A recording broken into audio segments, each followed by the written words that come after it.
ECSI fans, you want to revolutionize your sports investing habits? Allow me to tell you about WagerWire. WagerWire is an app that helps you become a superior bettor by allowing you to sync all your sports books and track all your bets in one place. See your current action, your betting history, and stats. You could also sign up for sports books and collect bonus offers. Follow them at WagerWire on X, as it's the best account on the platform. Head to App Store or Play Store now and search WagerWire and download the app.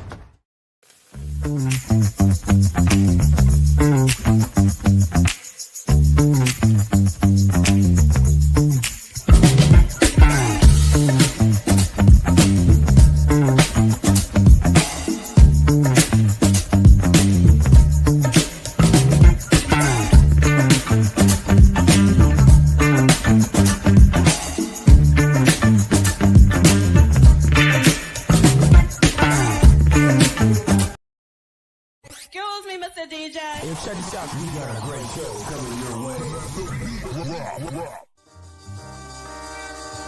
From the EC. Excuse me, Mr. DJ. Hey, check this out, we got a great show coming your way. From the ECSI Sports Studios, the #1 sports information program in America, The Breakfast Bankroll, with your host, the sports broker, Jeff Dawson.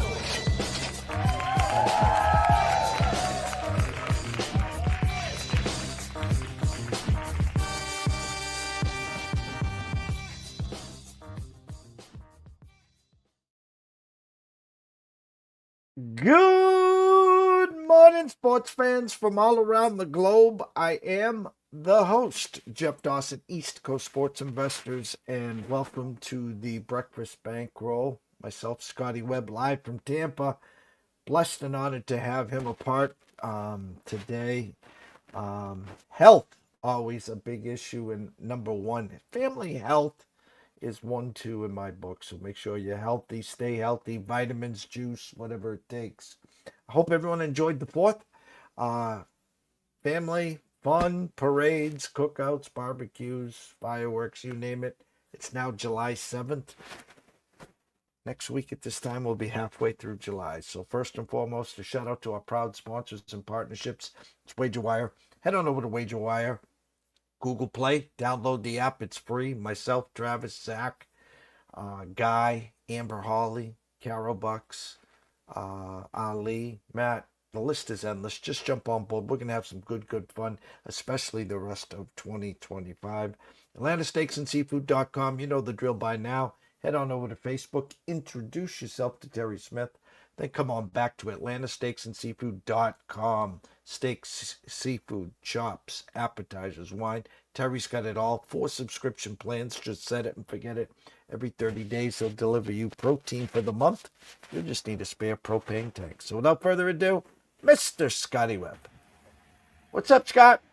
Hey, man, we're drying out. We got less rain now. I mean, it rained like crazy. It was raining all weekend. Well, we had beautiful and sunny for most of the weekend. Overcast today. Going to rain most of the week. The lawn's a little burnt, so that'll be good. I got a festival on Saturday in Lakeville, Mass. So anyone listening, watching in the Lakeville area, head on over to, I don't have the address. You'll know where we are, trust me. Food Truck Festivals of America. I'm excited for today's show. I know this. When we started spring training, when we looked at the futures market, there's some stuff that we had. I had the Tigers. I thought they were legit. We knew the Dodgers were going to be a tough out. I didn't have the Red Sox struggling at 500. I definitely drank the Kool-Aid on the Braves. But the Astros come out of nowhere now with the 7-game lead. The Cubs, who we both liked, 4-game lead there. Phillies, Mets, one wins the division, one gets in as a wild card. The Astros, now 7-game lead, they're pretty comfortable. But the AL East, this is where it's all about. Toronto, 14 games over 500, 52-38. the Yankees and the Rays 49 and 41, and my Red Sox 46 and 45. Scotty, what the hell is going on in the AL East? Nobody wants to win. I think this. I think that Baltimore was that team that now everybody's beating. So they're kind of like, all right, let's play Baltimore, and they go beat them. So then you got the Yankees, who can't beat anybody in the American League East. They just beat everybody else. And then the Red Sox and both the Blue Jays play pretty good in that division. So I think you run into a couple of scenarios, right? So who's the healthiest team? Well, I think the healthiest team right now is the Blue Jays. I mean, I think the Blue Jays are healthier than anybody. I think that they have their rotation where they want it to be, and they got Scherzer back, and I think for the most part they're pitching the guys they want to pitch, and they got I'm trying to think Bassett on and Barrios today, and Barrios is having a pretty good season, compared to what he's done in the past, and Gossman, so I mean they got a lot out of that left-handed old guy, whatever his name is. They got a lot out of him. So they're doing pretty well with what they've got. And to be honest, Guerrero Jr. has not been like a MVP kind of player. He's been a good player, but he's not an MVP caliber player. Springer's been their best player, and I would have never told you that he was going to be their best player this year. So, and Bichette has been kind of a catalyst to this run that they're on now. He got hurt again, but I mean he's been hitting home runs and doing more than what he was doing before. And they've got a decent bullpen. So the issue that you want to run into with Toronto and is I think that Toronto's peaking. I don't, like when I'm looking at my numbers and looking at the fan graphs and baseball perspective stuff, they've always been pretty high, baseball perspective specifically, on Toronto. They've had them pretty high the whole time. But I look at them and go, they're not the same team on the road that they are at home. And I can say that about a lot of teams, but they're where is it? The Blue Jays are under 500 on the road. They won a few here recently, so they kind of brought that up some. But their statistics, batting numbers and stuff on the road are double digits underperforming. So I think that's going to be a snafu for them in the second half. They can't play all their games at home, so I think that's going to be an issue for them. They've played already 48 at home and 42 on the road. So they've played more home games. So they're going to play more away. So I think they're going to run into that problem. I think the Red Sox are going to kind of hang out where they are. If they can make a deal or two, I think that they'll be, a little better off. Like they need to get Buehler out of there and get somebody in there that can pitch, because if they can, they can win some of those. And Fitz isn't the guy. I mean, they need a real guy. So they need somebody in there that can pitch a little bit. And I think they're getting a lot out of Giolito right now. I mean, Giolito's doing pretty good for them. So I think that the Red Sox are a team that I'm not giving up on. And really, where are they right now? They're wild card. They're like 2 games out or something like that, right? 3 games. 2.5. Exactly. 2.5. They're 2.5. But now they got to catch. The only teams they got, they're in. Of the 3 teams they're in the playoffs, they're the next one. So they don't got to pass anybody to be the next one. But they got to catch Seattle, and Seattle's got better pitching than they do. But Boston's got a way better offense. And then the next thing they got to catch is the Rays. So and they get their chance because they're going to play the Rays. So so some of those games are going to be important come down the stretch. So I think Boston's in it to fight for the end, and if they can get some certain things happening for them, I think that's great. I think Tampa Bay is unbelievably crazy because Pepio's been a lot better than what I think a lot of people thought he was going to be, or maybe he is what they thought he was going to be. Rasmussen's been okay. He's been good in spots. But this Shane Baz kid who's pitching today, he's been hot and cold this whole time. But let me hit you with this situational. There we are. He's pitched 17 times so far.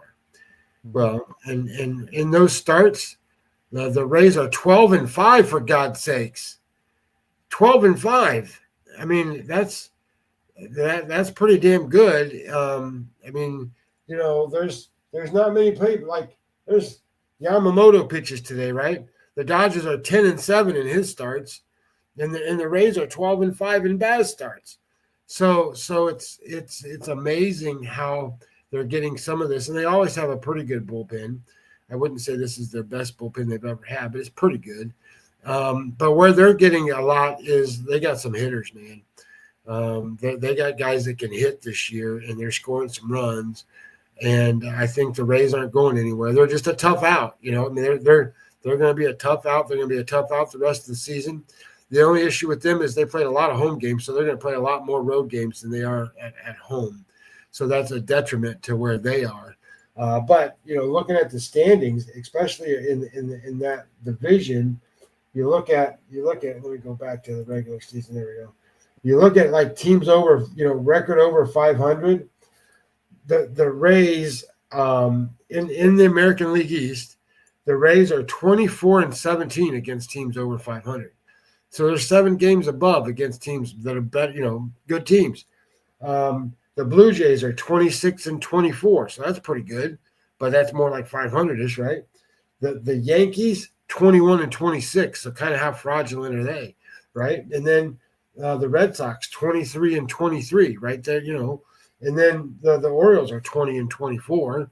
So, but the Rays being 7 games better, that tells you that they're very competitive against anybody.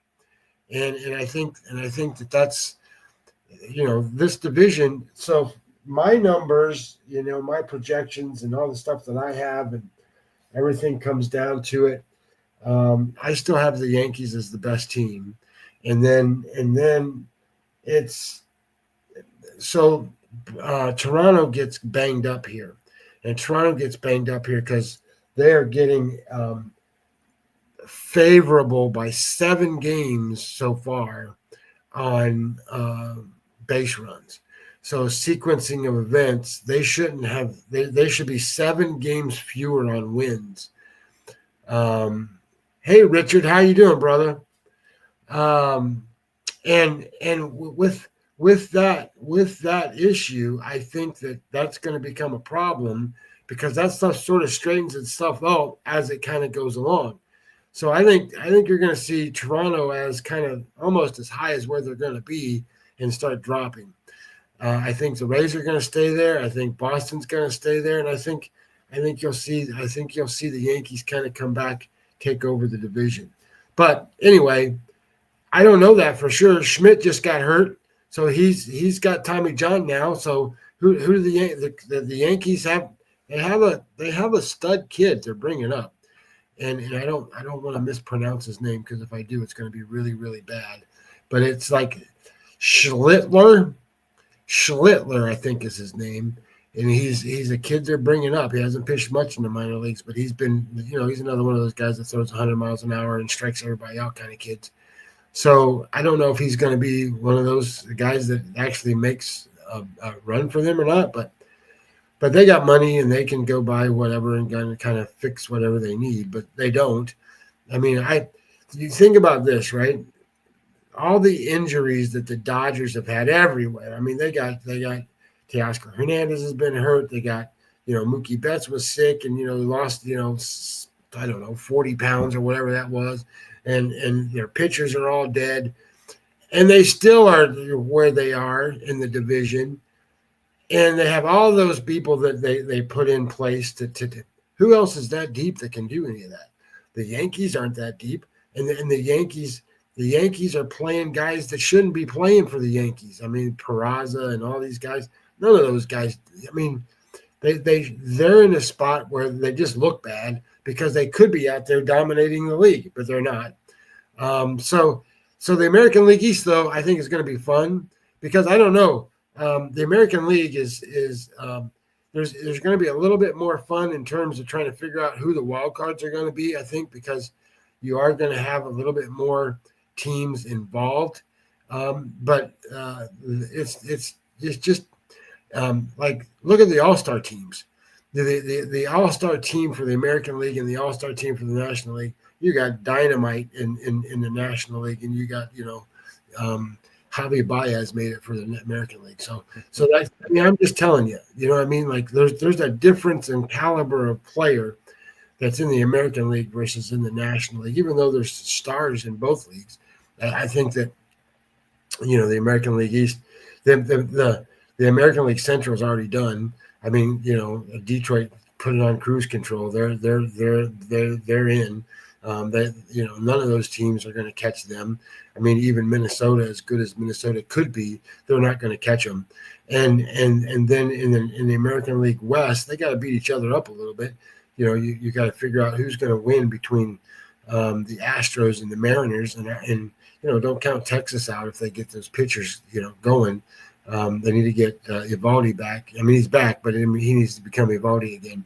And then they got to start hitting, which you say that, but they didn't hit last year, and they're not hitting again this year. So once they get there, that doesn't mean anything, So DeGrom's pitching today. DeGrom's been as good as DeGrom can be, and I think that that's a benefit for Texas. I think Texas can hang around, and because they hang around, that means that they're going to battle with teams like the Red Sox and the Rays and stuff like that for these wild card spots. So that's going to be one of those spots. And then in the National League, I think the Dodgers are in, right? They're done. The Dodgers and Cubs, that's over. I think those two teams are already over. I think the Phillies and the Mets, it's just one or the other. But where you run into the issue is, maybe the Padres get in, and then you sit there and go, okay, well, who's the last one? Well, that's going to be a fight because Milwaukee's surprising me here a little bit. I don't know what the Giants are doing. I mean, I know they made a deal and they got Devers, but they haven't been great since they got Devers. I don't know. And obviously the Diamondbacks have kind of stayed right at that 500 level. So I think you're going to run into the Cardinals, the Brewers, the Giants, teams like that, trying to figure out who's the last wild card. And, the Padres, you can throw them in there. So I think you're going to have some fun with the way the wild cards kind of work themselves out at the end. But, we got what? This is the last week. So Sunday's the last game. And then you kind of then they start playing again on Friday because they have the All-Star break and the All-Star game and all that stuff. But baseball is interesting in a sense of how it's being played and what's happening. I got to be honest. So some of the games are great. Like if you watch the Astros play, they're pretty fun games to watch because they play pretty good baseball. It's like the Rays. They play pretty good baseball. Whereas, you watch some of these teams, and I don't want to pick on the Red Sox, but you watch the Red Sox, it's like, oh, my God, I don't want to watch the Red Sox play. They throw the ball all over the goddamn place and miss balls and do stuff, but they still win because of offense. So the one thing I will say is pitching is still the number one thing in Major League Baseball, but the biggest differentiation in baseball is not pitching. It's if you have offense, you're going to be around just because other teams don't. I mean, they just don't have it. They don't have offense. Friday, we'll talk about the National League. To recap the American League again, 3-horse race. Well, I should say that 4-horse race right now in the American League East. Jays with a 3-game lead over the Yankees and the Rays. The Red Sox 6.5 out, but as you said, 2.5 out in the wild card. Tigers 13.5 over Minnesota, 14 over Kansas City, 15.5 over the Guardians. Look for them. Nationals fire head coach and general manager. Look for some action maybe with the Guardians We've now So lost 10. so that's an interesting thing because the draft is in a week, and they just fired their GM and head coach, and manager on the field. That doesn't mean that they don't have a plan and all that stuff. Obviously, they do, but it also tells me that they didn't like where they were going with that draft or what those guys were trying to do. So it's interesting because I thought that they gave those guys a long leash, and they win the World Series and stuff, and then they trade all those guys away, and they can't afford to pay them, and Soto leaves, and Scherzer leaves, and all those guys that were helping them, and then their rebuild is coming around. I mean, they got good players out of that. I mean, Wood and Abrams and those guys are good players, and Gore's a good pitcher. So, excuse me, I don't know what they're doing. Obviously, the ownership didn't like what they were doing. So it'll be interesting to see where they go and what happens with them, because I haven't seen the underlying story as to why they got rid of those guys. Yeah, that was kind of surprising. And the Nationals started to remind me of the Orioles of a couple of years ago. Those pesky. They'll put up crooked numbers in a heartbeat, as you said, with Wood, Abrams. They can score some runs, but against the Red Sox scored a handful more. Their offense, as you said, is cooking with Crisco. The problem is their defense, their stupid base running, and it's the same old symbol. It's just the stupidity, just the common sense. And now they're saying that these guys aren't getting the correct coaching in the minors. I was going to say, unfortunately, there's two things involved in that. There's the base running, baseball mistakes, just bad baseball play is a twofold problem. It is the organizational structure from the minor leagues coming up and what they're being reprimanded for and what they're being taught. And sometimes some of these guys aren't being reprimanded nearly enough, or they're not. Reprimanded is not the right word. The behavior is not being corrected at that level, so it continues forward. So that has to stop. So if you're a minor league AA manager or coach and you're afraid to tell these guys what they need to do, that's a problem.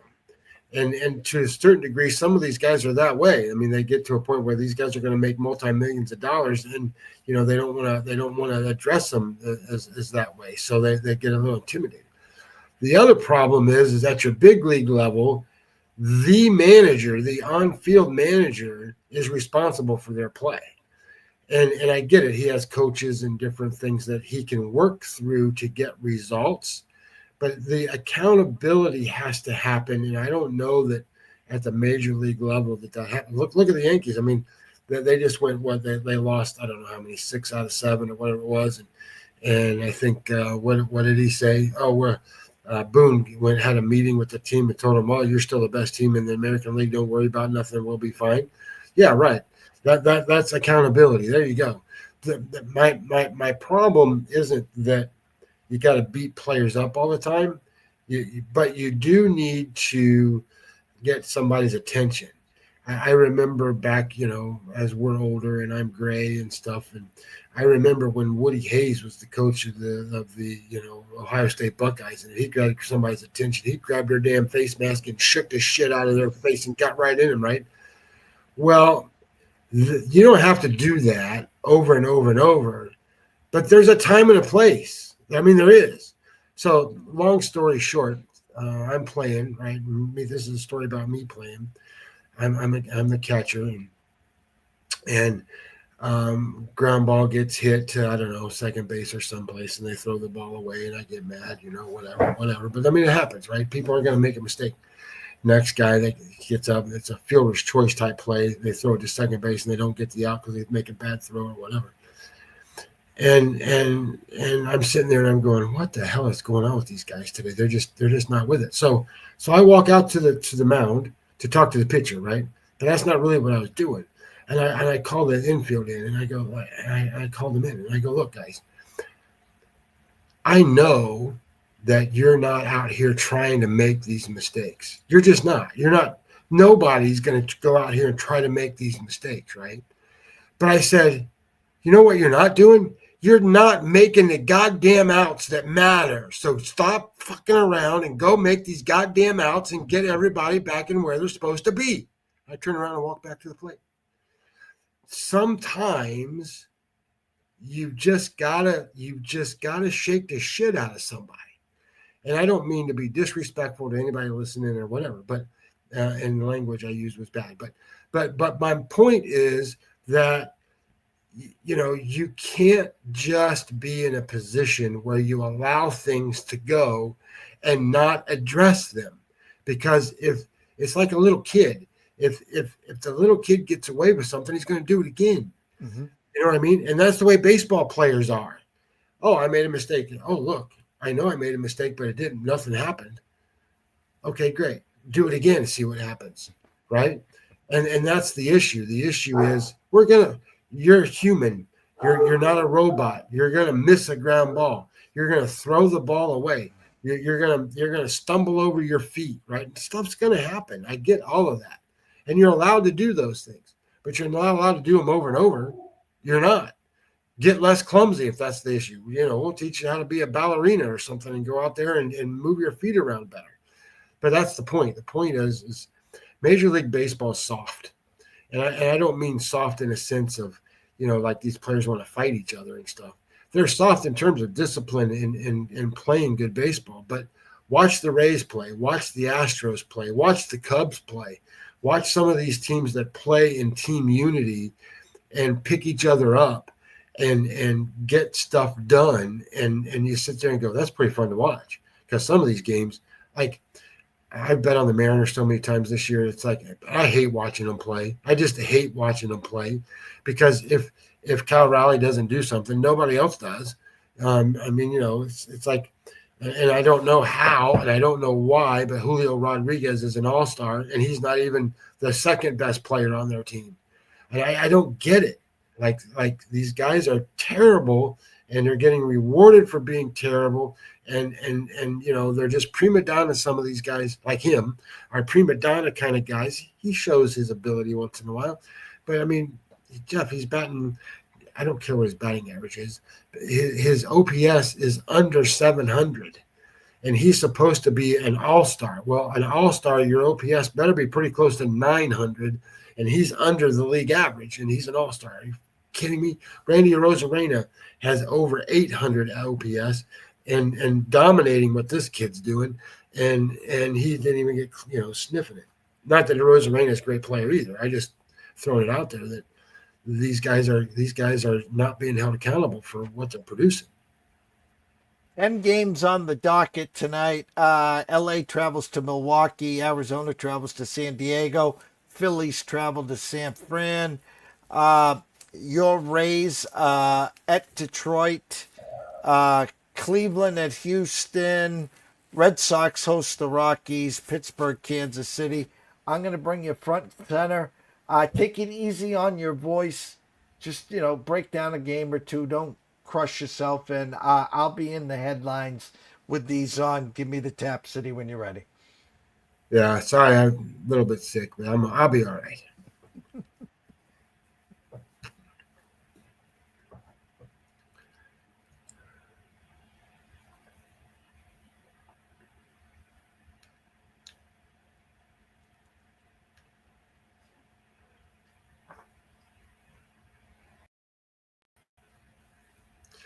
Well, I think it's interesting, the first game of the docket, because it's we've been talking about how good Tampa Bay plays and Detroit. I mean, I keep talking about the Cubs and some of the Astros, but you can throw Detroit in there. They play pretty good baseball too. And this will be good baseball to watch theoretically. Now, this game may not be because of the pitching matchup. You got Baz on one side, and you don't know who's on the other side. Well, I think you're going to have Montero that pitches for Detroit in some shape, way, or form. There might be a opener for him or whatever, and then he pitches, the bulk of the innings, which kind of dramatically sets them back a little bit, because Montero is average at best, and Baz is a little better than average. So that's why you see a line out there that showing that Tampa Bay is the favorite in this game. My number isn't showing that. My line on this game is I have with that matchup that I just said, I have Tampa Bay Detroit minus 107, but it's not like it's any big deal really, because Tampa Bay's minus 109 or something like that. So it's really not too much difference. It's kind of a coin flip either way. So I'm kind of staying away from this. My biggest issue with this game isn't that Baz isn't good, because he is, but Baz's last 3 starts, his average game score is a 61. And for those of you who don't follow me that enough, I use game score a lot. An average game score for a pitcher is 50, 51. Aces, your best pitchers in baseball, throw 60 over the course of a season. They'll throw a 60. So when you're in a 60 range, you're doing yeoman's work. I mean, you're doing great stuff. And he's a 61 over his last 7 starts. He's a 56, almost 57. So he's been pretty dominant over his last 7 starts. For the season, he's a game score of 51. So he's an average pitcher for the season. So he's in a good stretch. My issue with it is that he's been off and on. So and he's been pretty good at home. So I don't know where we're going to find Shane Baz today. He's off a game score 55, which his previous start was an 88. So I think that we're at a spot where this could be an average start. Maybe it's a game score 50, something like that, 50, 55, maybe 50. And if that's the case, the Tigers are going to hit that. And the same thing with the Rays. The Rays are going to hit Montero. So, I don't know what the total in this game is 9. So that probably makes sense. So I think that the line's probably right. I think the number's probably right. I don't think there's a good value to either side here. Offensively, the Rays rank 14th and the Tigers rank 15th right now. So, where's the advantage? There isn't really an advantage. So I'm skipping this game because I don't like it that well. Then the next game that comes up, there's a couple things here, right? So every single team, doesn't matter whether it's the Rockies being the worst team in baseball or the Dodgers being the best team, they're going to go on their losing streaks for the Dodgers, which they're kind of in right now. And Miami and Colorado, those teams are going to have winning streaks, and they do. Miami, I bring that up because they kind of just came off of a winning streak. And currently, if I look at them, they are 13-7 in their last 20 games, which that's pretty good. 6 games over 500, and then they're 7-3 in their last 10. So that's a good again. So if you really are betting Miami, right now is the time to be betting Miami. This kid Junk is actually, if I were to tell you, go here and tell you his pitching plus number. Okay, so when I tell you certain things, like one of the things that you have on here is stuff plus. Well, stuff plus is just grading the stuff. In other words, the break on a curveball, the break on a slider, the velocity, stuff like that, the movement, that kind of thing. So the stuff gets a grade. The pitching plus is the other part of that says, okay, this guy's got stuff. Now, what does he do with it? Can he put it on the right quadrant where he wants it? Can he get the outs that he wants? Can he control it? What does it look like? And of all the pitchers today, of all of them, he grades out 115 on pitcher plus. The highest one on the board is DeGrom today, and he's 119. So he's second. So this kid Junk can put the ball where he needs to get these outs, and he's been pretty good. He's been a bulk starter for the most part. So they have a starting pitcher, and then they throw this kid in there. He has better numbers than Singer does. So the question then becomes is really how far do you trust the Miami, and kind of what does the line supposed to look like, and where does it kind of go? So let me pull this up and see what I'm showing. My number on this game was much higher than what the line is. My number was Cincinnati minus 149, and the actual number that I'm showing is 128. Now I get my numbers from Profit X, so it could be a little different from where you're looking. But so that's going to skew this a little bit. The bet score number. So when I handicap this number, I get a lot of bet points that go towards junk, the pitcher. So the starting pitcher has an edge for Miami, and there is no real offensive edge right now, one way or the other. And then the bullpen edge actually goes to Miami as well. So you have a starting pitching and bullpen edge to Miami, and it's a matter of whether you trust Cincinnati at home to overcome that. And if I sat here and told you that Cincinnati was 24-19 at home, that's not bad, but that's not like 60% win at home. Like Detroit is 30-14 at home. You don't want to mess with that too much. So I sit here and go, well, that kind of draws everything in, and I go, I don't really have a play. If I were going to do anything, I would bet Miami just because I think junk's a little better, and I would probably bet it, in the first 5 innings, something like that. Boston and Colorado, I'm not going to spend a lot of time here. You're looking at minus 200s every time you're going to face Colorado. Fitz is not a good pitcher. Gomber's a terrible pitcher. Boston should be able to hit this guy, but Colorado should be able to hit Fitz. So, there should be a lot of runs here. The next one I thought was kind of interesting. This is Dodgers Milwaukee, and my number on this game is Dodgers minus 144, and the actual number is now minus 125 is what I saw from Profit X. So I think there's a little value here with the Dodgers.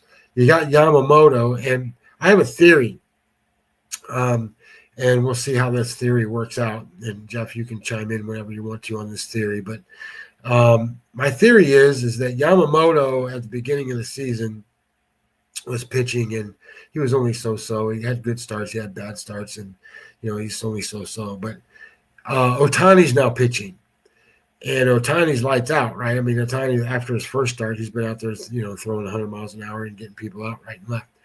So I think Yamamoto wants to keep up with that, and I think Yamamoto is going to be one of these guys that, as the stretch comes down, I think he's going to pick up. I think he's going to be a better pitcher because Ohtani's pitching, and there's going to be that competitive edge between the two of them. So this is one of these starts here where that could come into play.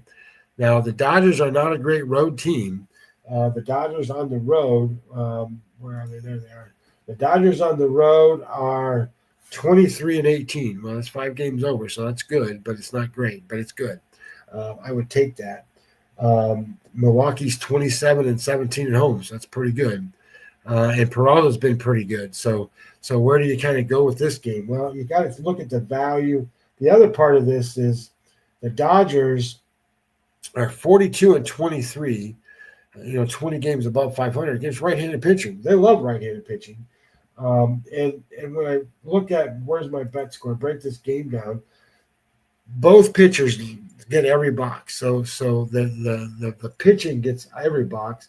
The Dodgers get a few in the offensive box, and then they get a few more in the bullpen box, and then they get a few more in the ancillary stuff. So I like the Dodgers here. I think the Dodgers probably are a good play. I know they've lost to the Astros, and I know that they're getting ready to go play the Brewers, but we'll see how this game plays out. I think that when I looked at the starting pitchers here, Peralta, he's pitched against the Dodgers quite a bit. He's got an average game score of 56 in his last 5. Yamamoto's never really seen the Dodgers or the Brewers. Maybe in the playoffs, but not in the regular season game. I don't have a number for him. I got two great Sierra numbers for them. I got 2 great WPA numbers for them. And I think what you run into here is Dodgers, are they going to hit or not? Well, are the Brewers going to hit or not? I would bet on the Dodgers to hit before the Brewers would hit. Offensively, right now, the Dodgers are about middle of the pack. They're 20th in offense. They're only scoring 3.8 runs a game, but so is Milwaukee. So I would tend to sit there and go, You're getting a little bit of value. You're getting a little bit of value with the Dodgers at this price at -125. So I liked that one. Toronto and the White Sox, I'm not going to spend much time here. Look, Toronto being in the lead now in the American League East, they play the White Sox and then the Rockies. That's their week. So I think that they're going to stay in the lead until, the All-Star break comes to conclusion. But I'm not looking at that game. Pittsburgh and Kansas City, I'm not really looking at either. And the reason I'm not looking at it is because I don't know who's going to hit and who's not. Pittsburgh can't hit. Now they did there for a little stretch because they won some games. Kansas City doesn't hit at all ever. And this Cameron kid has been pretty good for Kansas City, but he can't win a game. If I look at his numbers, he has started 10 games, and the Royals won twice. They're 2-8 in his starts. Heaney's been pretty good lately. He wasn't good there for a while, but here's my issue. My issue is that the Pirates, they've played 44 road games. 44. They've only won 12 times. They're 12-32 on the road. I am not going to back a team that's 12-32 on the road. So that means that you're either going to buy in on the Royals or you're not. And the Royals are a losing home team. They're 20-24, and offensively, the Royals are one of the worst teams when it comes to getting a home offensive lift. In fact, they're -32% weighted runs created plus at home. It doesn't make any sense. I am not supporting either one of these teams. So, hey, this could be an under. What does it say? How are the Jays' health with Varsho and Santander and others? It says guys like Lucas and Barger and Clement hitting Lucas. Well, hey, I like the Blue Jays. I said I think they're one of the healthier teams, and they're one of the healthier teams, especially in offense or in pitching, because they got all their pitchers. Scherzer's back, and Bassett's pitching, and Gossman is pitching, and Berrios is pitching, and there's their top four right there, and then that left-handed guy, I can't remember his name right now. I'll look him up real fast. I think that they're doing pretty good for what they are. Team leaders pitching, Blue Jays, starting. I don't know that way. There we go. The starting pitchers. The guy I was trying to come up with is Eric Lauer. Eric Lauer, he's been great. So when it comes to pitching, that they're doing a super job, and their bullpen's been halfway decent. It's been pretty good. Offensively, if I go look at their offensive numbers for the Blue Jays, Blue Jays, they're ranked 5th right now. They're scoring 6.7 runs a game. They're actually not hitting a lot of home runs. Well, actually, that's not true. They hit 11 home runs, so they're getting a lot of home runs, and they're 30% better than an average offense currently, and they're hard to beat that way. What I like is that they're getting a lot of walks and they're not striking out, and if you have a team, so a good way to view that is if you're a team that has a walk rate above 8%. And a strikeout rate below 22%. What does that mean? That means you're getting guys on base via the walk, and they're not striking out. So balls are in play. If balls are in play, runners are moving around the bases, and they are a perfect example of that. And what that allows for is WPA. WPA is win percent added. They're 1.79 added, which is one of the highest ones in Major League Baseball. So what that means is when they get a guy on base, they generally are moving him around to a point where they bring him in, and it's at a point where it's critical that changes the dynamic of the game. So like when you watch a football game and you see those percentages of plays, and the plays tell you, they're going to win 90% of the time or 80% of the time or whatever, and each play changes that. Well, that's what WPA is. WPA either adds or changes the dynamic of that, and they're one of the best teams with that. So that means offensively they're doing a great job. of making the play when they need to, and that's important. One guy picks up the other guy, and they play good baseball. They're averaging they're 9.1 runs better than an average offense currently. I would tell you the only problem that I have, the absolute only problem that I had with the Rays or the Blue Jays is that they don't play good baseball on the road. They're negative. Where are they? Blue Jays. Blah, blah, blah, blah. They are 13% below average or below an average offense on the road. Now, a lot of teams are below average on the road, but not necessarily double digits. And they're going to play more road games in the back half than they are in the front half. So that's going to be a concern. I would tell you that guys like Varsho and Santander and those guys who may come back, and I can tell you a little bit probably, I thought Varsho was going through some stuff to get healthy. Where is it? Blue Jays. Where's their injury guy at? There they are. So Jimenez has got a sprained ankle, so I'm not worried about him. Shoulder inflammation for Santander. That was back in May, so he's probably coming up. But I thought I saw Varsho running the bases and doing some stuff. I think Varsho will probably be back the fastest of the bunch.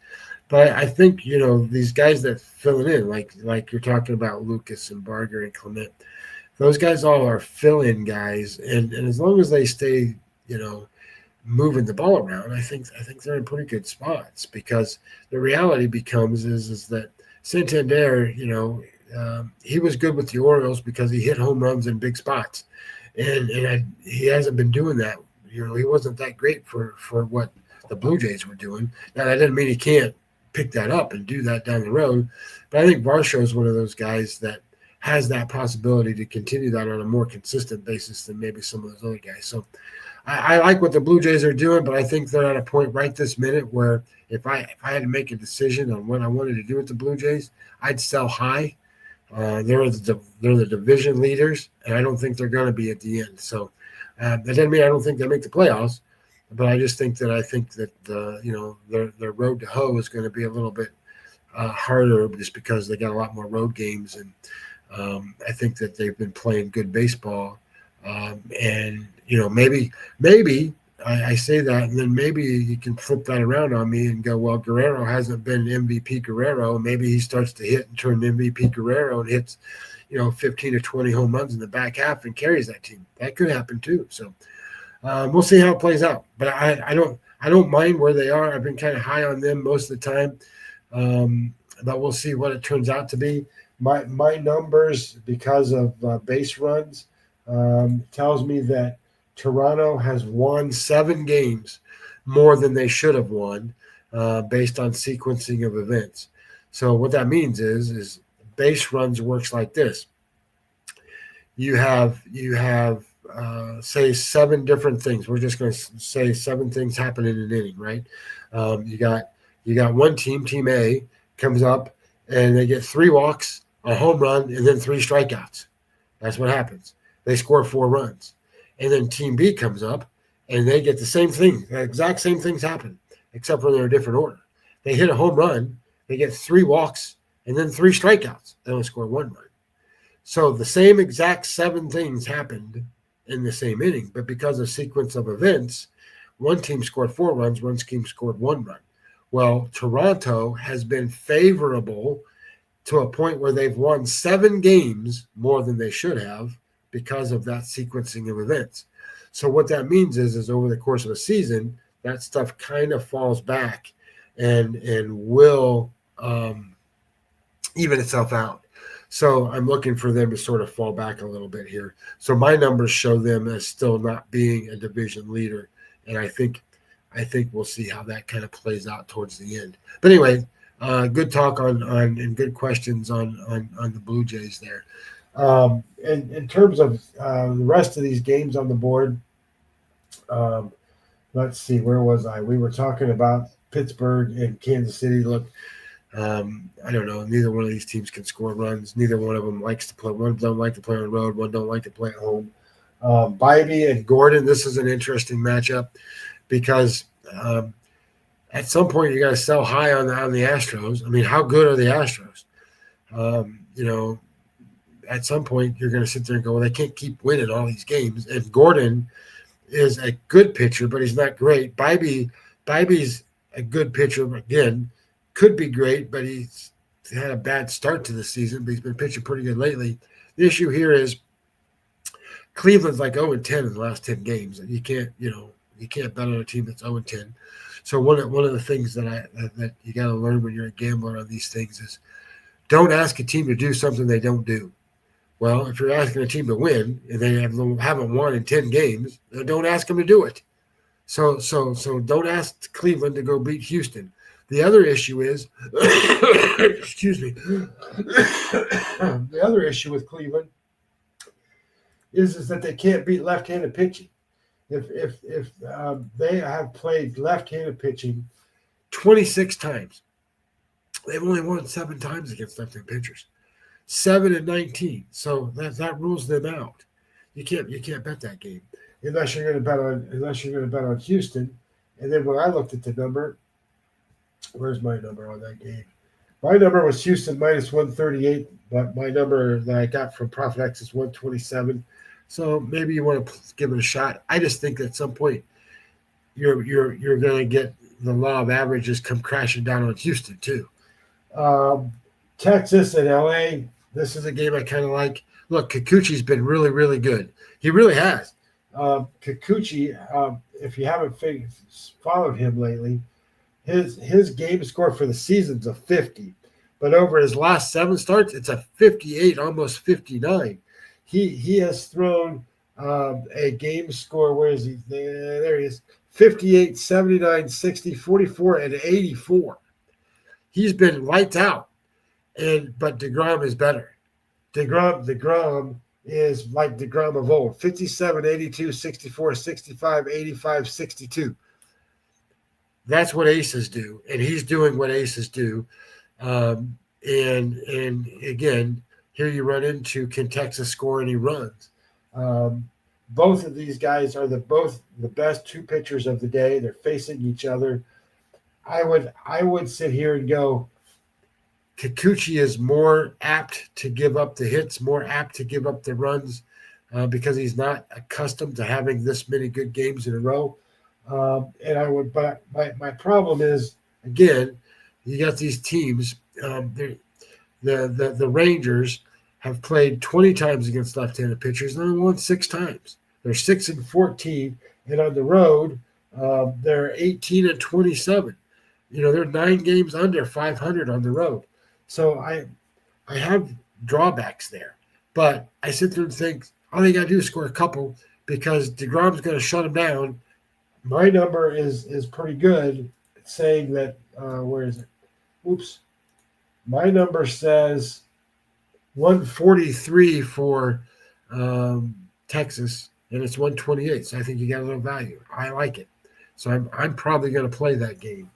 Arizona and San Diego, I wouldn't touch this one. The reason I wouldn't touch it unless I'm going to play an over is because Gallen sucks. He pitched good the last time out, but Gallen's numbers, just to give you an idea, he is a Sierra number 404, but his FIP number, fielding independent pitching, is 599. So what does all that mean? It means he is reliant on his defense to get outs. He's not striking guys out. He's walking guys and giving up home runs. That's what it means. And Darvish is pitching for San Diego. It's his first start of the whole season. So he had shoulder problems, been in the minor leagues. He's been pitching. He's probably pitched, 6, 7, 8 games down there. So he's pitched a lot down in the minor leagues. So they're finally bringing him up. And I don't know what you're going to get from Darvish. If you had a good Darvish, I would be betting San Diego. But I don't know that you're going to get a good Darvish. It's at home. San Diego isn't really hitting that well. Offensively right now, San Diego is 23rd. Isolated power, they're 29th. So that means extra bases, triples, home runs, and that stuff. They're almost dead last. They're not hitting those. So that means they got to string together a bunch of hits to beat them. But this is a pitcher they can probably do that on. So it kind of matches up for San Diego. I don't know what you're going to get from Darvish. If Darvish isn't good, he's going to give up 5 runs, and then you're in trouble to try to catch up. So I'm going to leave that one alone. And then the last one, Philadelphia and San Francisco. I don't think most people really know how good Christopher Sanchez is. Christopher Sanchez, I've been talking about DeGrom, how good he is. Well, the Sierra number for Christopher Sanchez today is 2.46. 2.46 for God's sakes. And his FIP number is 1.49. So he's not relying on his defense at all. He's striking out everybody. His 8.749. He doesn't walk anybody. He doesn't give up home runs. He is dominating from the mound. The batting average against is 200, and his whip rate is 0.8. So he's not allowing those guys to get on base. His ground ball rate's 58%. His WPA is 1.21. He is getting the outs when he needs to. And the Phillies, when he pitches, get this. The Phillies, he's pitched 17 times for them. They're 13-4 when he pitches. 13-4. They don't lose when he pitches. And they're going to face Roop today. And Roop is an average pitcher at best.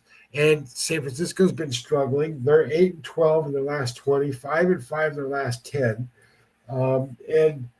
Philadelphia really likes right-handed pitchers. 42-22 against those guys. So my number in this game too, my number was Philadelphia minus 150, and it's minus 128. So I think you're getting a little advantage here. So I don't mind that one. So Jeff, I think if I was going to give out 2 plays, the 2 plays I would give out is Philadelphia and Texas. Again, I say all that, and I hate betting these road damn teams and bet home teams, but it is what it is. I mean, you got value where you got it. Oh, the home versus the road splits. Don't you love those, Scotty? No, I hate them. What you know what I really hate is I hate it when all the road teams are favored. When your better pitchers are on the road, because sure as shit that they're going to lose, or one of them is going to lose, and it's which one do you bet on that it's going to happen, because like the Texas Rangers, they can't win on the road, but the Phillies, they're okay, they can win on the road. Going to be interesting the last week before the All-Star break. Always an interesting week. I always bring up the story with like Manny Ramirez. Hey, I kind of want to scoot out a little early, coach, wink, wink. I want to get out to Aruba for a few days. The end of the career wasn't on the All-Star team.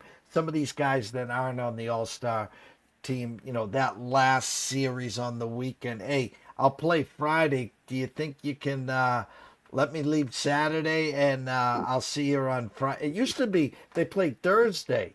A few teams would play on Thursday and then they'd have the full schedule on Friday. Now it's home run contest Monday, All-Star game Tuesday.